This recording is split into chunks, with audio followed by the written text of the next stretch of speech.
bus to Selinunte worked out just fine, and had plenty of time there. I actually spent about an hour in a cafe afterward waiting for the bus to return to Castle Raveno, and then it got apparently at Bar Escobar just a little bit early, and the bus that was going to Agrigento from there came just a little bit late, that I made a perfect connection. So now I'm on my way to Agrigento, and there hopefully to find a place besides a park bench to sleep tonight. A number of McDonald's I've seen, they're near this freeway though, so that makes sense. The reason most everybody on the bus is getting off there, but we just got started. I don't know what this place is. I know, I think we've got like a 10-minute stop here or something for these people, even though I just got on the bus.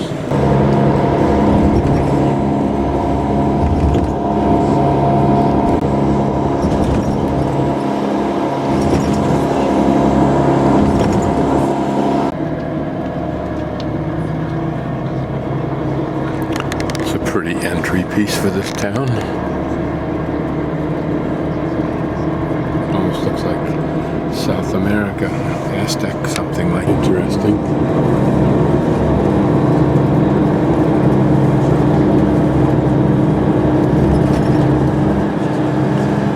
Look at that 3D view. That must be an escarpment ledge right there, so a very steep hill.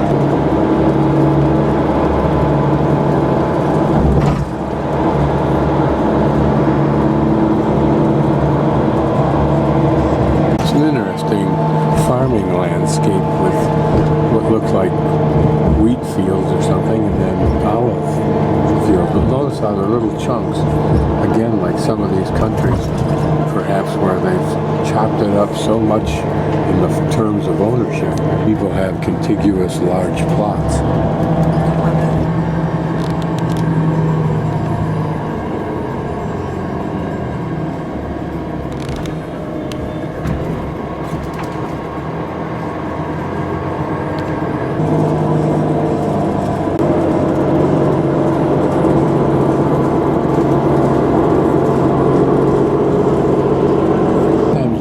Fences up around some of the bushes, perhaps for wind. A monastery.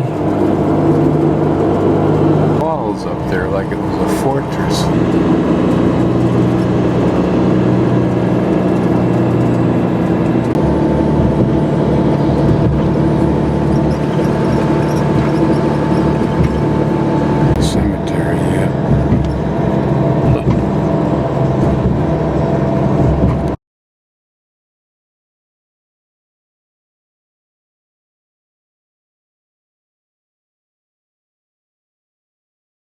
Doing my first walk around away from my Hotel Belvedere, which the old man who owns it speaks good English, and it was built in 1918 apparently. But what I notice here is a lot of buildings right around this area seem to be built on what I think is a bedrock of sedimentary stone, and then they use the same kind of stone that's been cut to build up the wall on top of it. Built in 1918 apparently on blocks of tuff, which are on top of this whole mountain of tuff, I think. And this is the back of Hotel Belvedere, and these are the steps to take me down, which I didn't even discover last night, to the main drag and down to the temples where we're walking right now. This is a pan view from the balcony at the end of the hall in my hotel. This is the park that leads up into La Atenea, which is the main tourist drag with all the nice B&Bs in it.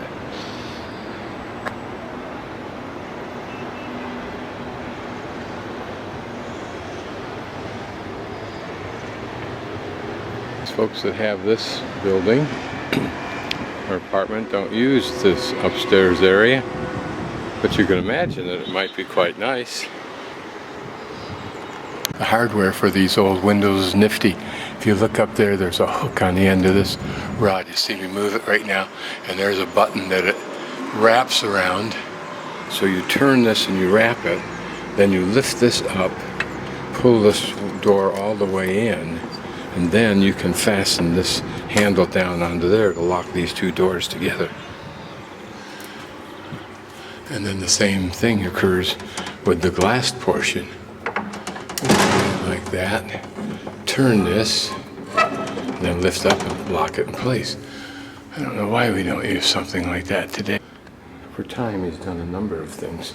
The most recent and best thing he did was to tile all the floors in the rooms and in the hallway with the ceramic tile. We have one baño. A tub for shower, which I'll use in a little while. And then there's another baño that doesn't have a tub. And for only €22 a night, you can have a bathroom in your room. Down almost at the bottom of the steps is La Dolce Vita.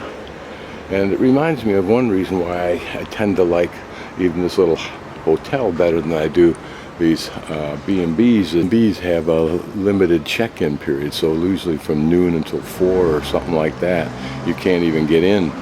Whereas the hotel, you can get in anytime. It's like a hostel. There's the main tourist pretty street, Via Antonella. The little stairway is where my hostel and my little hotel is. And we are encountering a church, of course. And we're next to the water, and down we go to the Archaeological Park, which is to the left. Saying that this may be the upper portion of the Archaeological Park, since it's blocked off with a really nice walkway that they spent some bucks on. It's totally closed off now in order to give them ticket control. They're a pretty old building waiting for some wealthy person to restore it, but imagine the magnificent views and those two roof balconies, how nice that could be. Standing just underneath the outer edge of this magnificent tree.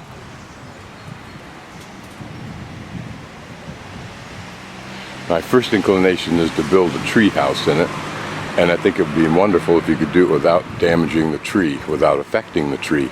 So from this vantage point on the road down to the Archaeological Park, I'll span or pan across the Archaeological Park, just so we in the future can orientate. And there are also illegal homes built here.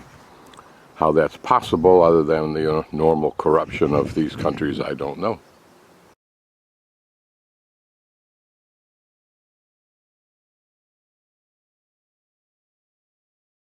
Since we have this viewpoint, I'll come in a little closer, and you'll notice that they're surrounded by olives and also by almond groves.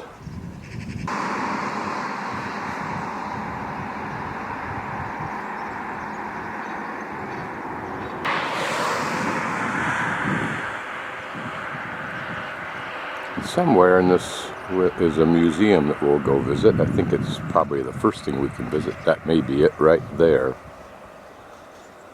Okay, I've just entered in, probably through a back door, but somewhere they'll have a place for me to pay. The blue dot suggests that I am here. There's the bluest of blue dots, but here's another one over here, so I don't know.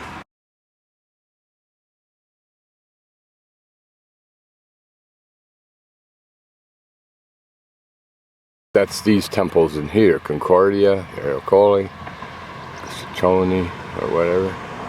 Temple de Grove. The soil that typifies Sicily, I believe, at least much of it, except perhaps in those shallow valleys where there's just been clean erosion from the mountains, but that's really typical of Greece, and that's just a ton of rocks. But they're small, they're not like the big ones that you saw in Albania and Macedonia, and then on the road up to the national park in the country south of Croatia, since I can't remember its name right now. Here that the museum on my right is open. It does appear that I probably came in the wrong entrance, and it does appear we're walking down there. May have to see if I can get myself back on the road. so I can enter the correct way, because I'm probably going to be blocked. They're not stupid. I'm willing to pay, and I will as soon as I can get myself to the pay place.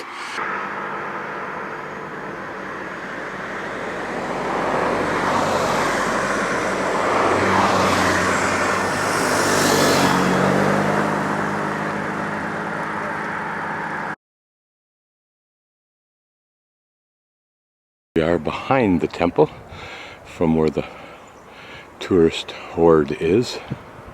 Back where I started before we went up to the temple, just before we went up to the temple.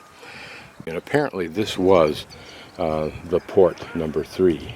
These are wheel ruts of the road that pass through the gate number 3. The wall came here around the temple. Again, at those ruts, I'm looking for the path that the road would have taken, and it looks like right there you see it curve, and you see it curve on the inner side there, suggesting that it might have come just about in line with where we are right now. And maybe that little indentation right there on that face is a remnant of the wear. They might have built up a lot of this rough rock. That curve could continue right there and be a logical pathway down over this bedrock, if you will. Here, they could almost imagine that's part of the rut. It may not be, but notice how it aligns with the road that does go up through there. Interesting because of these ruts. Incidentally, the temples to my left were slowly climbing up there.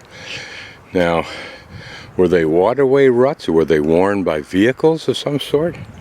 Hard to imagine vehicles right up in this spot, not to mention why.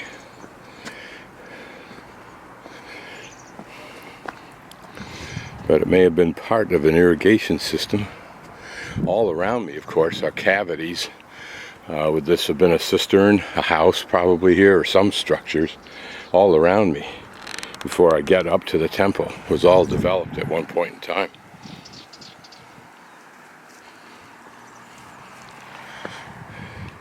Notice how neatly they cut it out, and yet they've cut it out, but the floor slopes, and they're stone to allow water to move into what I think probably was their cistern.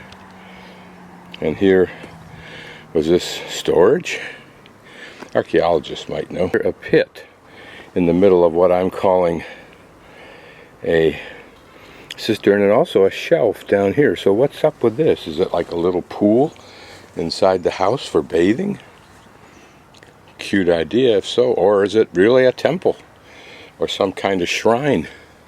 Side of the hill, this would have all probably been part of the massive wall that they indicate was around at one time at least. The people who lived here in its day, this was like the great cathedrals of Europe when you enter those with faith.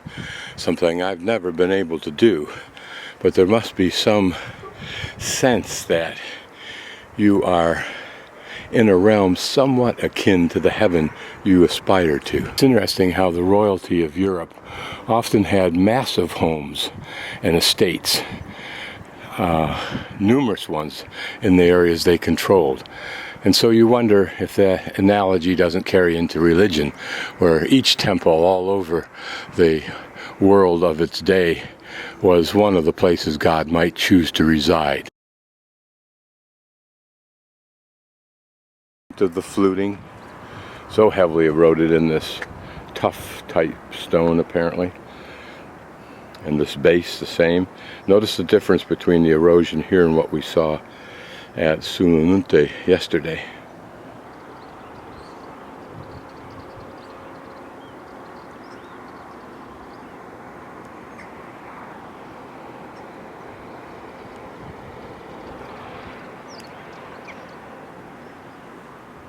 And notice what I refer to as steps of the temple don't necessarily mean people were expected to walk up. I doubt anybody had enough agility, maybe, to jump that first bit.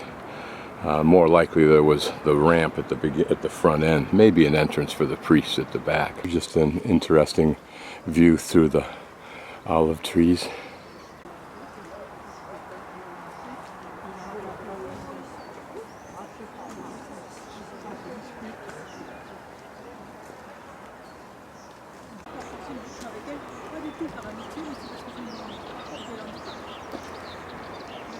And here I've climbed up onto the wall.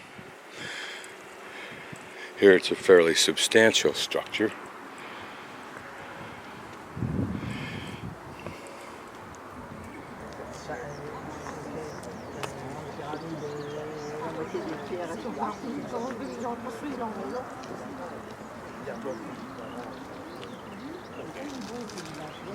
There have been some kind of supporting building, maybe a mini temple, but there's the paving of it, reinforced modern times. This wall was just made from those stones sometime in the past. Look at the magnificent Sicilian landscape. And look at how Agrigento, the city, is built on that uplifted level of either sedimentary and or tuff being blown in. This is the gate as seen from the west. Now I'm wondering if we're seeing this or if this is a constructed visual. So there is our cavity. We'll follow that wall down to see how far it goes. That wall and the cavity right behind this platform. This looks, except for this redo recently, as though this were the original in-place rock. And is that possible? Or is the weathering disguising individual blocks? Can't be sure. But that looks like one continuous line, and if that's the case, it would be an erosion because of the weakness of that strata in the original rock, I would bet. Now probably this is original and then more was built up on top. Just wanted to get a closer look at a group of these plants that we discovered yesterday. Discovered meaning I saw for the first time, not mankind.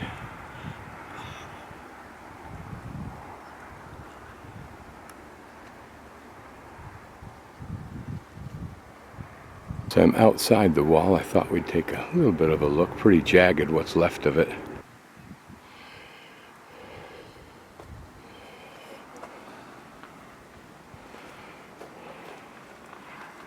Interesting to look at all the little cutouts and wonder what they were for.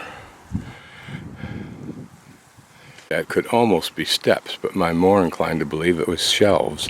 In later days, after this was used defensively, later civilizations cut out niches and little cavities as burial tombs. Isn't that interesting?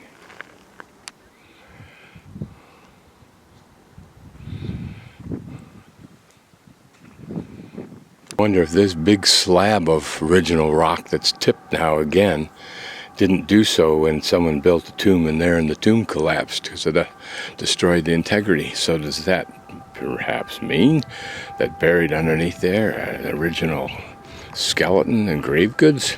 Those two sides match up, so it probably at one time stood up here like this. And yeah, and here's perhaps a collapsed out or a cutout area, just like in the adjoining section of rock. And you can see that this cavity here is apparently hollowed out all the way to there. I know what happened is that after those people were buried, one of their ancestors or one of their progeny did something that made them turn over in their grave so violently that it shook the stone and it fell. My theory. Caveat, I am not a professional archaeologist. Folks, as we look at this chunk of rock, you can see how dramatically they hollowed out the inside, probably just having no idea or means with which to find out what stresses were.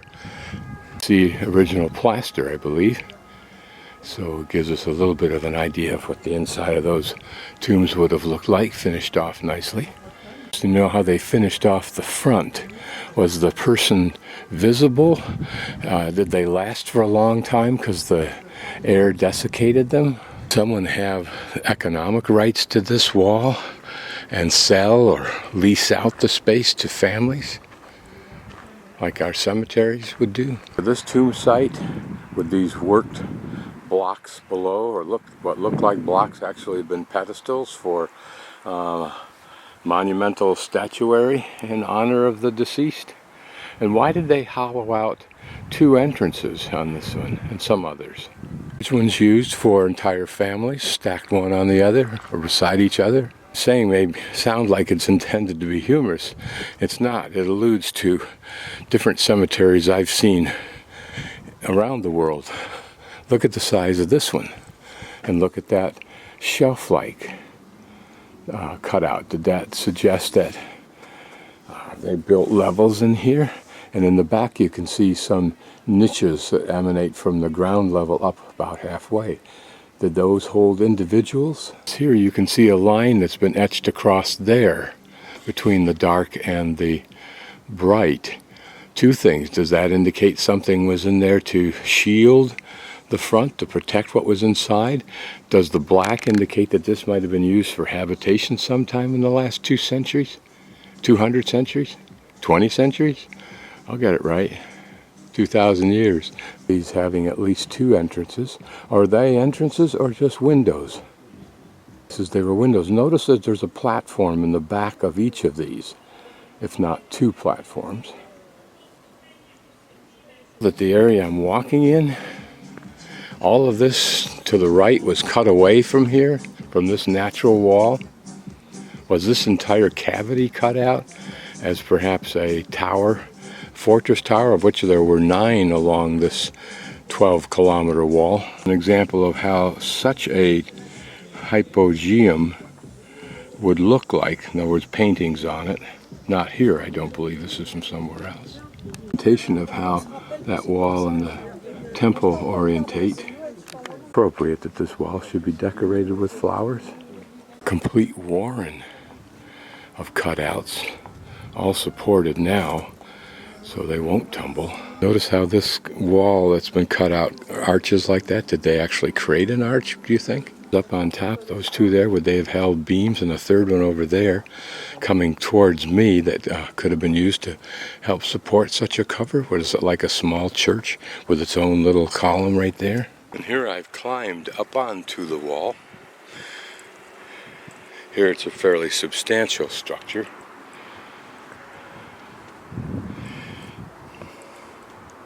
A display of flower.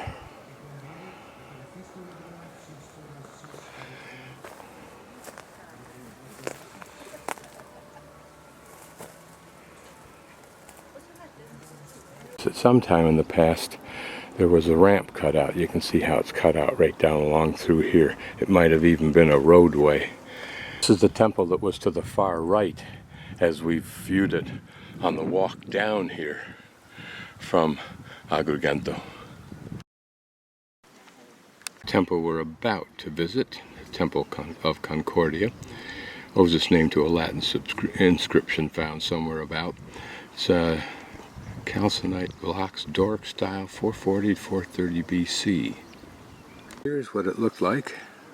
There's the rear room, the cella, and then the pronos. And notice it says it had 2 columns in front of the pronoa, and in front of that is a pistodome. What the columns and the portion above the columns would have looked like. It was divided into 3 rooms, a central room called the cella, preceded by a porch, and followed by a room at the rear. And these are the names. So the porch is the pronos, and there's the rear building, or room rather. Because on the sides of the door to the cella there were stairs that allowed access to the roof for repairs. The temple was coated with stucco, with polychrome decorations. On the other hand, the 12 arches are the result of the conversion of the basilica into a Christian basilica. Here's what it looked like. There's the rear room, the cella, and then the pronos.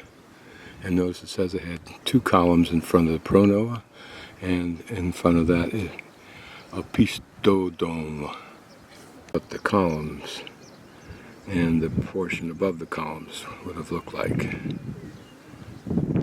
Notice it appears that we can see through the pronos and back to the room behind the cella and see one of its two columns.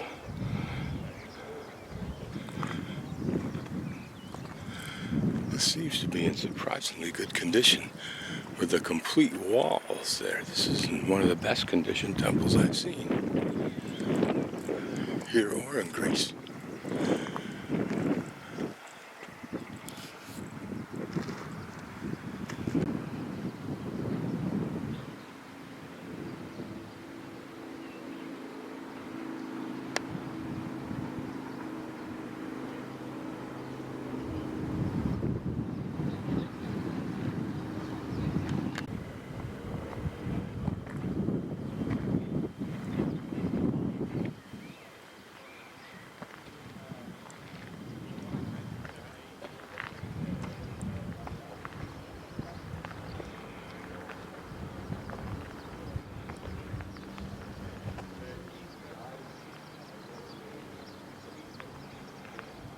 It is in surprisingly good condition.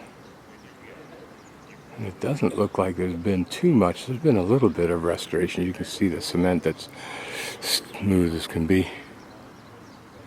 They aren't as massive as the pillars or columns we saw at Sulanunte, although they were on the ground. But here the completeness is what's so exciting. Those inner arches were Christian arches.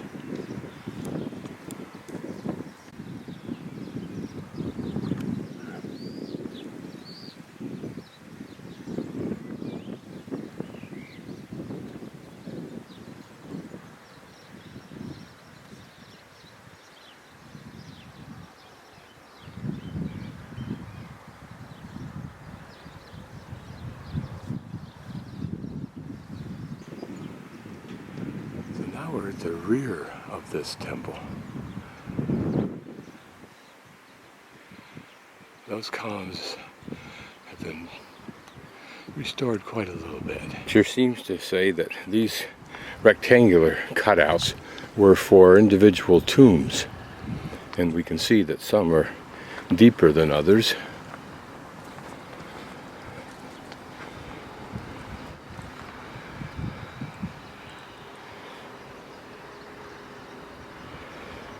What was done with the bones of those people? Did they, subsequent generations, just have so little respect for the dead of the past of a different culture that they tossed them over the hill? Huh.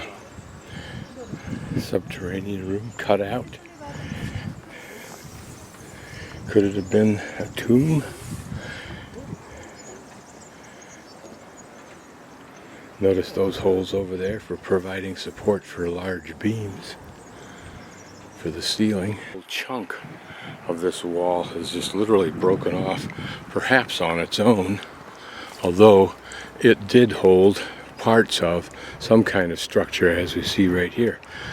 But could it have been undermined by man? It doesn't look like it. It looks like it was a wholesale block fault movement.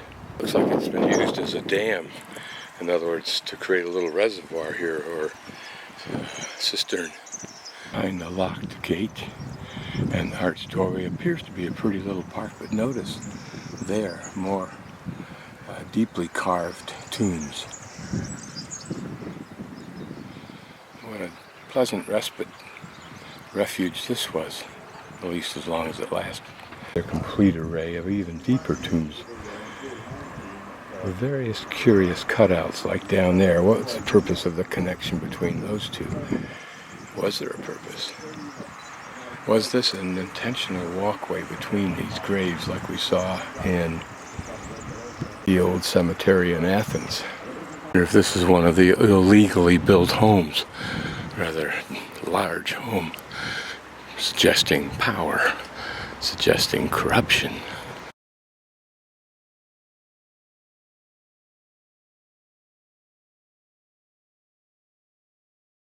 Divided into 3 rooms. Stairway to the roof. I don't know if we can see that stairway. Apparently had lion head spouts for runoff of a monumental altar, or the remains of a monumental altar from the Roman period. This is familiar to us. What I find interesting is this. Tempting to think it was a roadway, but I don't think so. It seems more like it would be some kind of a waterway, but why divide it into two different streams unless they went at different elevations, and these don't appear to do that. In the site of that altar that was spoken of, it remains the temple of Hercules. But notice these incredibly eroded column drums. Just barely make out that that's what they are. Of course, the holes in the bottom are also dead giveaways. This is a continuation of that roadway for sure.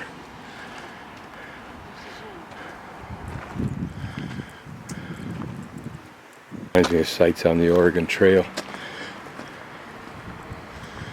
I mean, these and the ones in the Oregon Trail was.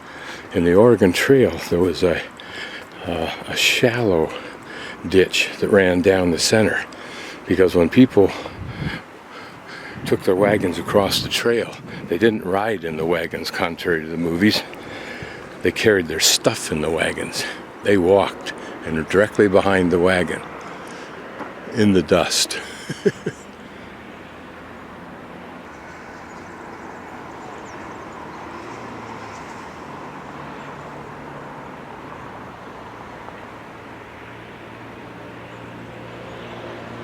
Camera is a scale orientating device. These are very wide, large columns like we saw at Salonute.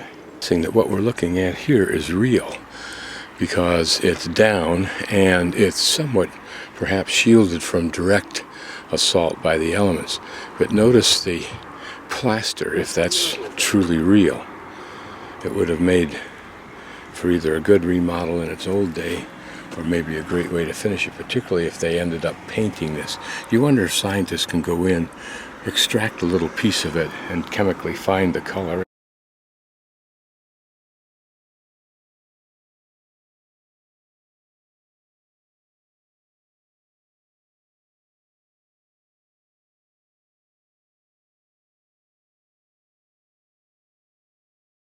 Column drums that take the full brunt force of the sea from behind me evidence more weathering, but nevertheless, if this theory of mine is true, here's some more plaster. But then the plaster, as long as it lasted, could have been a defense against erosion, meaning that this is in better shape right here than, for example, this area all up through here, not to mention there. Thick foliage and trees I see growing out from amongst these rocks reminds me of some of the temples, one in particular whose name I can't recall, in Angkor Wat. I was looking at this column, that lower portion that's white, perhaps with plaster, indicating lack of erosion like the upper part.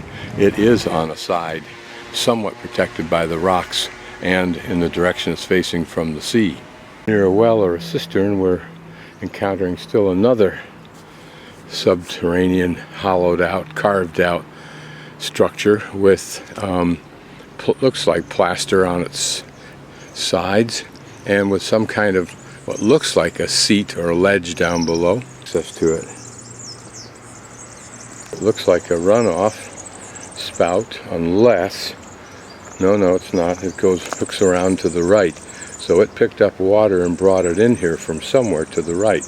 Maybe some kind of a religious iconography was below the spout. Back and then swinging towards Agrigento to the west.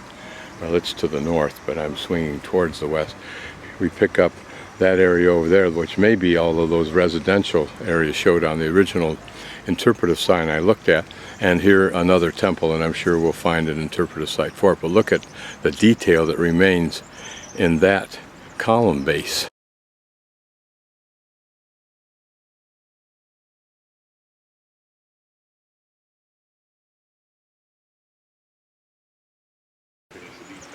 few buildings that's dedicated to the divinity to which it was originally devoted.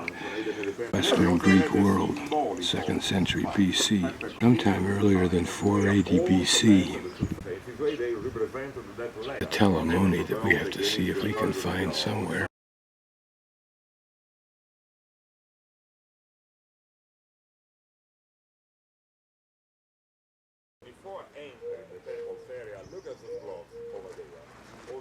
At least to me.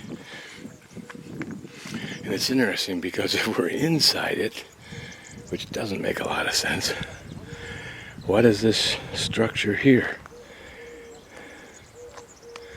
And what was the purpose of that hole there? And why this platform here? That's the temple there. And maybe it ranged all the way down to those far rocks. We'll walk them down and find out. If this is the temple base that's grade, in other words, what you would have seen only when it was in existence, did they have to build this kind of a foundation for it? Maybe so. I didn't realize that. Telamons were those two large stone columns in the form of human figures next to the temple of Hera. Never noticed the tomb of Theron in a pyramidal shape. See one of the Telamons, I think it's called. There are two here. These were those big statues of humans. There's one here, a close look at them. That's the head, and his arms upraised, so his elbows are right at his forehead. And here his torso, yes, his legs, and his feet, what remains. So perhaps he stood on this base or nearby. He stood on some monumental structure here. I don't know.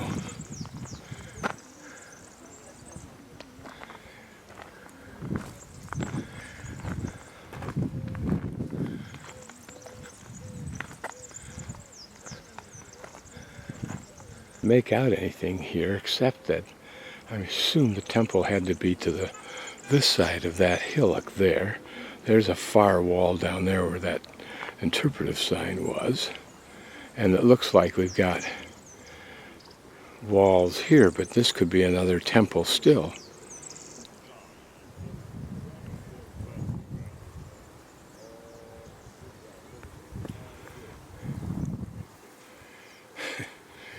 It's just such a colossal big pile of rocks.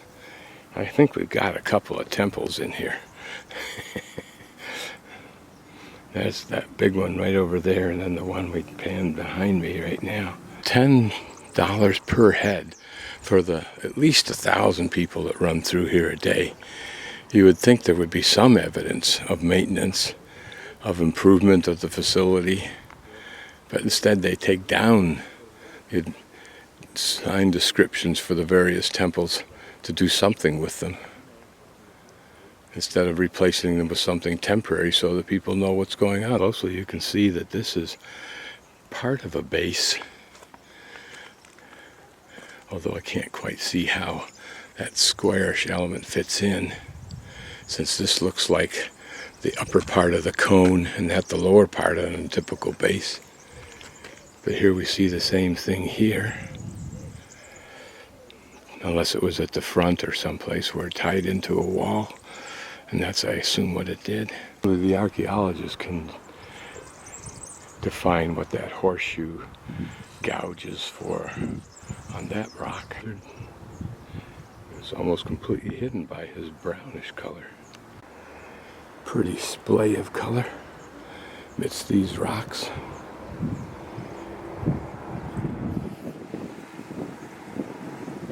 I think we're behind that series of temples. I think it looked like there were two, at least two, maybe three, behind the Temple of the Grove. And we're now even a little bit farther behind that, looking at a trail that winds down through the stones that have fallen off in this direction in a complete flower-encased jumble. We have a temple base that's toppled off, but on top of it are some stones that would have come off the top of those columns.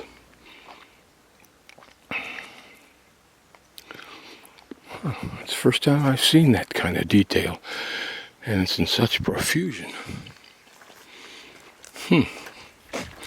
Could it have been a motif, or was it a technique used here for locking them together? At the Olympian residential quarter, an urban layout of the Greek colony from the 6th century BC, contained religious, civil, military, and residential. Reflects early urban planning. Its main entrance is open onto the road. Back entrance is associated with the rainwater collection that mark the divisions between adjoining properties and divide each block lengthwise in two. There's one right in front of you now. This narrow space we see here.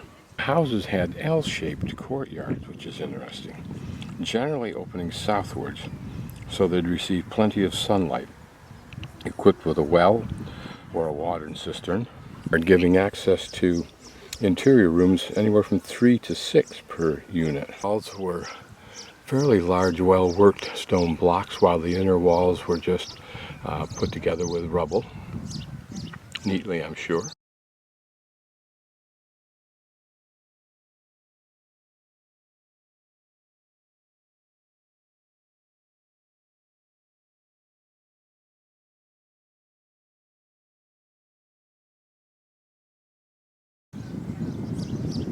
So this is a reconstruction, if you will, of the area we're looking at and the temple that's to our left. So let me pan up so you can see that temple. We'll go visit that in a moment. So all of this area would have been in the residential mixed building purpose design that we just talked about from the interpretive sign. We want to find out what that structure is. The temple that we were just next to, behind this area, whereas we were up over the side of that hill where there looked like there were two temples, was the temple of Zeus. Now whether it was the left-hand one or the right-hand one, I don't know. In this orientation, it should have been what, from this viewpoint, is the left-hand one. It's closest to Agrigento.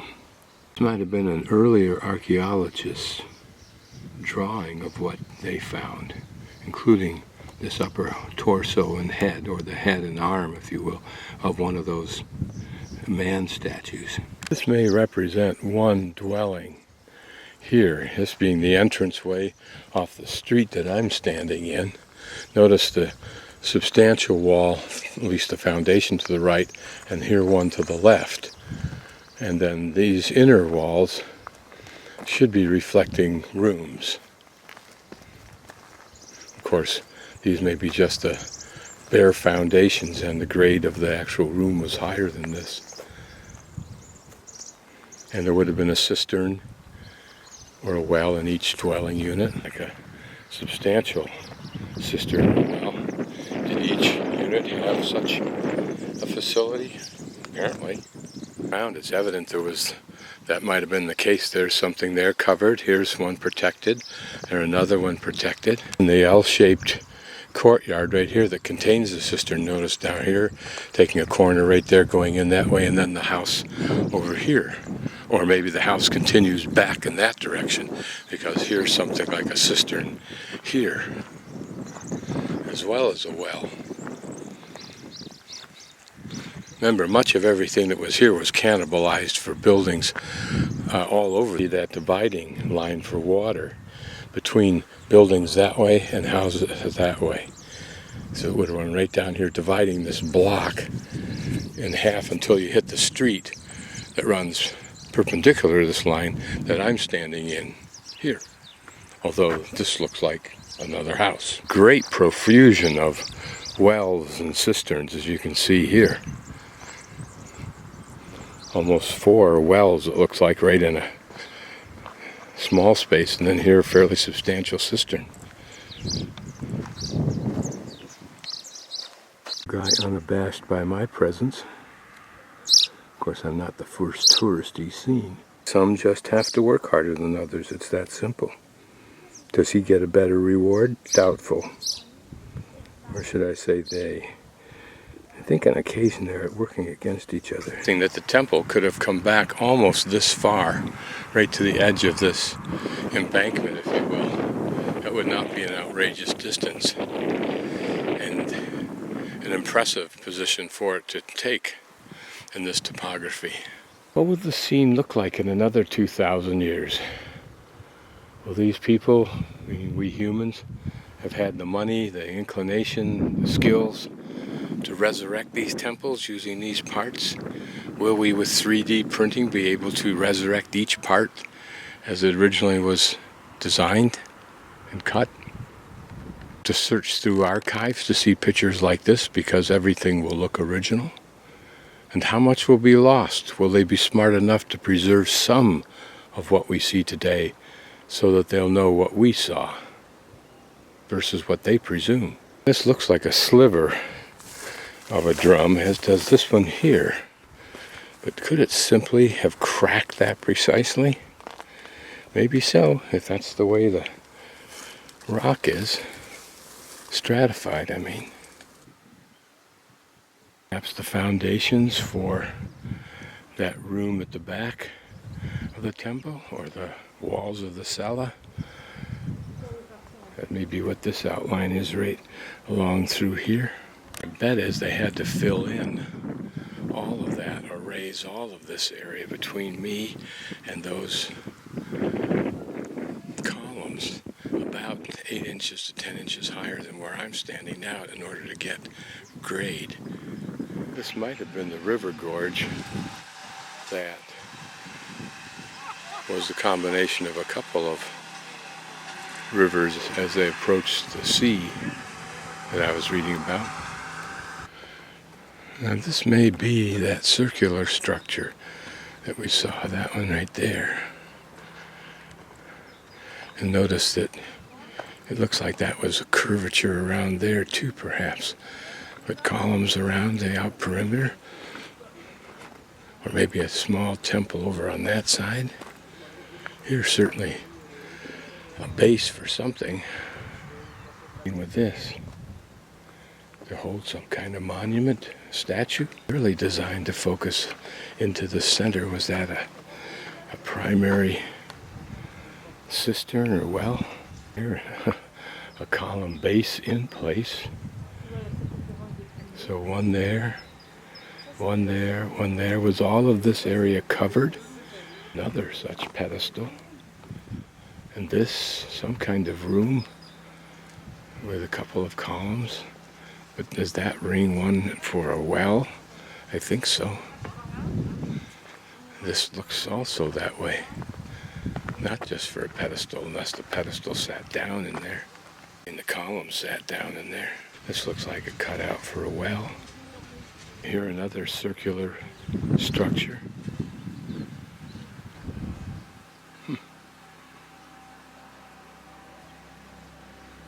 I'm guessing that these cisterns were all set up to a bigger drainage system that would channel water down to and fill the individual cisterns. So you just had to monitor your cistern to make sure that you kept it full. That may be what that little cavity is that the lizard's looking down into.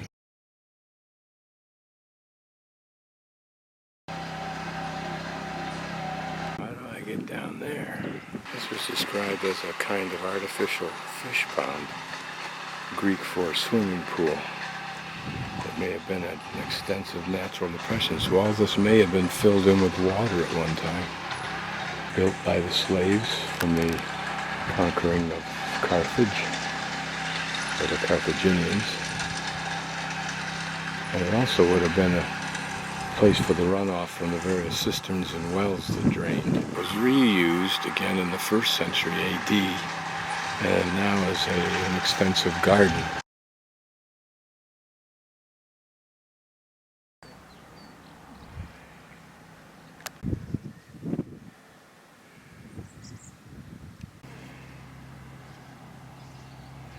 That's interesting how somewhat reminiscent of Cycladic statues. So that view that you have right there is looking this way. So if you can back yourself up behind this particular temple, back behind me somewhere, then all of this that you just saw in that artist's conception of this area will be evident. I'm correct in looking at this. The temple that has the remaining columns is this. Can't fathom it. I can't figure that drawing out.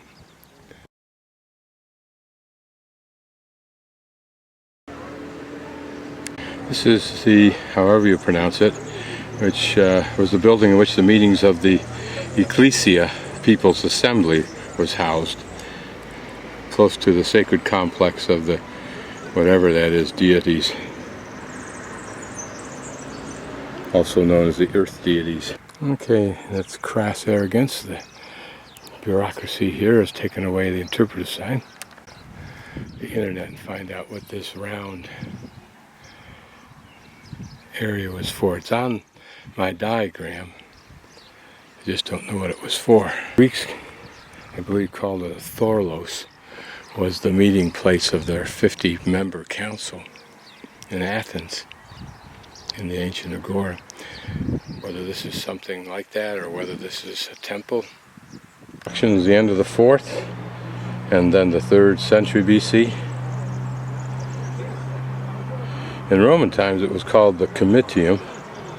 Could hold 3,000 people.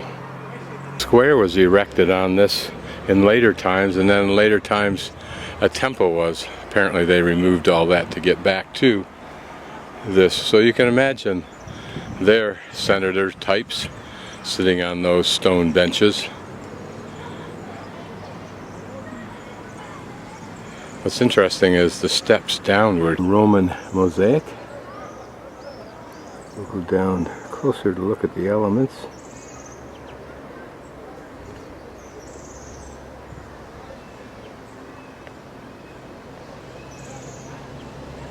Looking past what presumably are illegal homes, blatantly so.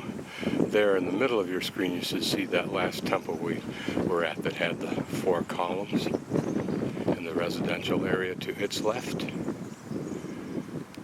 And looking across this political entity, you see that second large temple that was to the right when we first viewed this entire complex.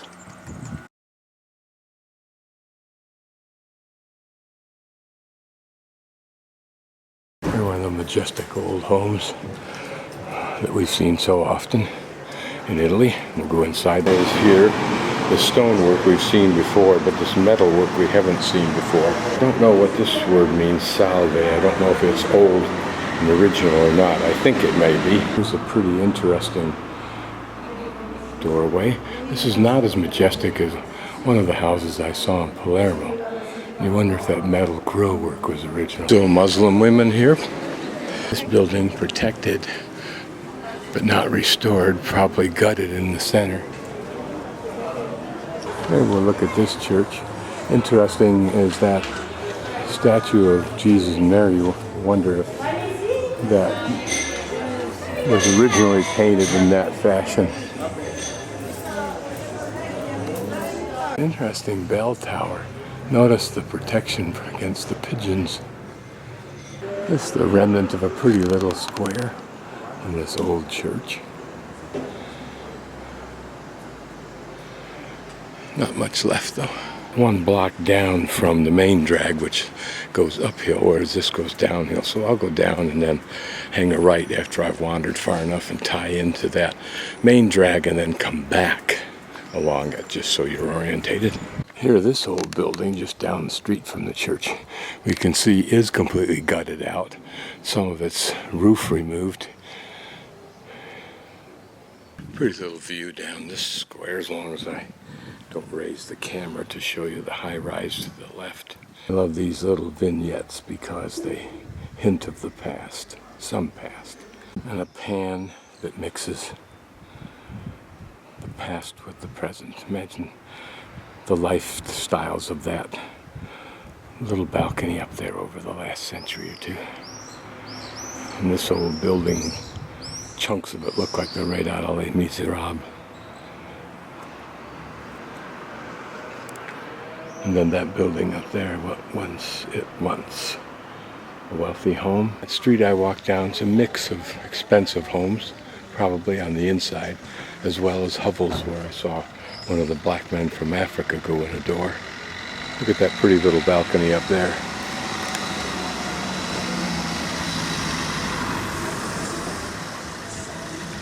I mean, if you had to live here, this is the kind of place you have to have. We're back on our way up to tourist land. Not quite, I'm on a little street. Here's that big last expensive home we looked at. Probably still is, from its look. Still not up to my tourist street yet. I realize the cynicism of my calling it my tourist street. This lady in the Mercedes blow her horn when she thinks she's waiting too long for some people to make their arrangements ahead of her. Maybe not, maybe she's got class. Probably a church or else one of those little creches that I refer to it as. This may be the tourist street here. Nope, not yet. Don't know where it is. Maybe I went past it. Here another, guess what, church. This is a photograph of the building I'll show you the remains of that this photograph is mounted on. You'll want to note is the doors, and then you'll want to note specifically everything else. There are the doors as they were in the picture, but the rest of the building, what we're used to seeing on the facade, is all gone, the decoration. All those little bricks sticking out was how the plaster guy, the sculptors, kept that sculpture mounted to the building until finally it didn't. Continue in search of my street. I discovered this little balcony overhanging here, which just looks so curiously anomalous. But with the plumbing kind of out of it, it looks like someone needed a toilet added up there. And so they did. And it's not the only solution. Here are a couple others. And also notice the plumbing coming out of there. I'm going to turn away from the street to the right and find that tourist street, but see this church, so we'll wander up this way. It's looking like Athens graffiti, but not. Kind of old tripod scale. Another vignette.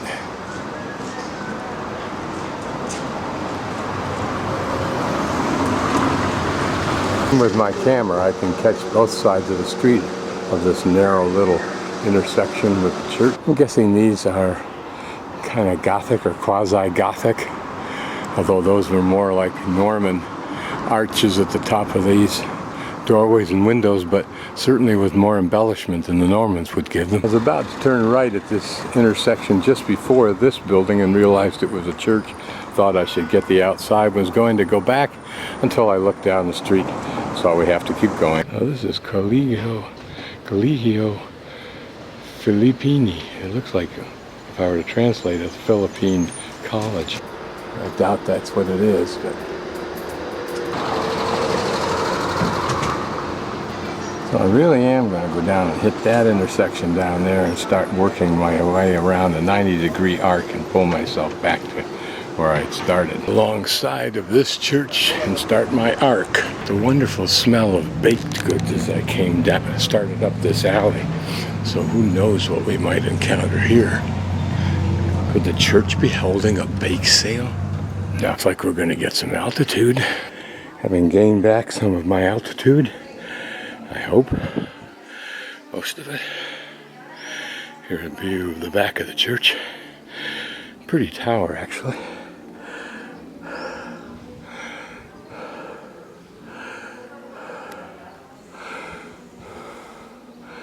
Looks like tile work up on top. All that's left on this old building. And what was that a portal to? A little look at the old floor construction. Just regular log in some instances. Some finished wood pieces and of course planking. The lower floors abandoned. Even the upper floors of that building But at least the stairway can be used for laundry. And for this building to my right, that looks like a patio. So all's not lost. Folks may well have a beautiful view of the ocean, or excuse me, of the sea, on this quiet street up high.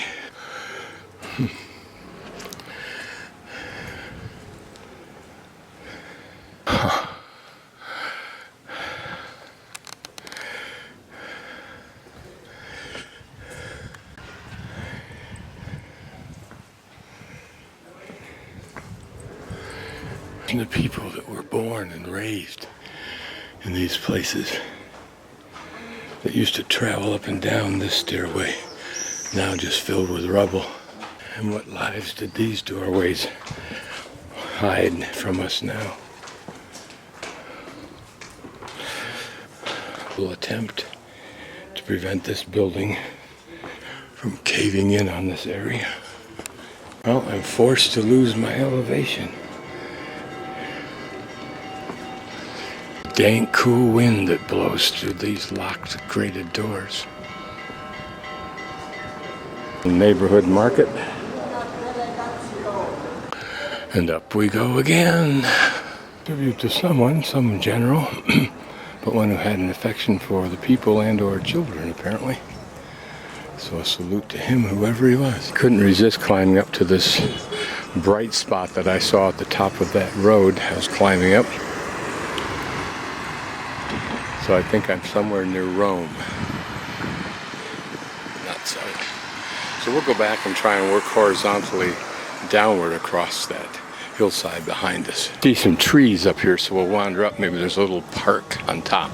Via della Mur, which means wall, so maybe once this was a large protective wall. This building stopped me for a moment because it's got a slightly curved end to it, actually composed of 3 different planes. Quiet little spot for this home, isn't it? Going on down here, kids playing soccer. This is a neighborhood.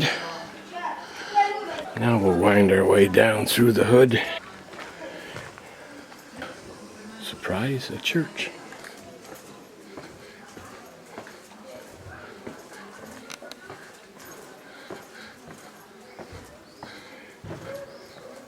A pretty little slice of building.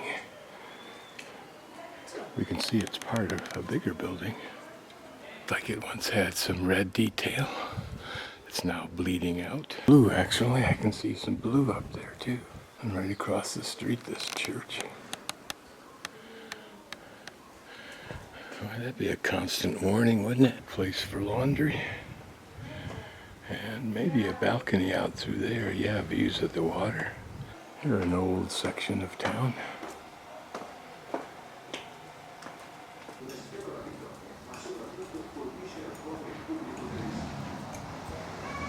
Again, this view reminds me of the little town that I visited.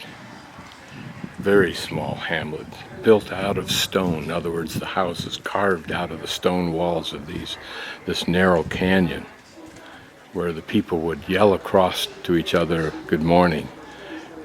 As we look at this old home, even it is only skin deep in its day. Just plaster on top of stone. And now nature is taking back what man ripped from her bosom. Love to be able to buy that door frame and take it home.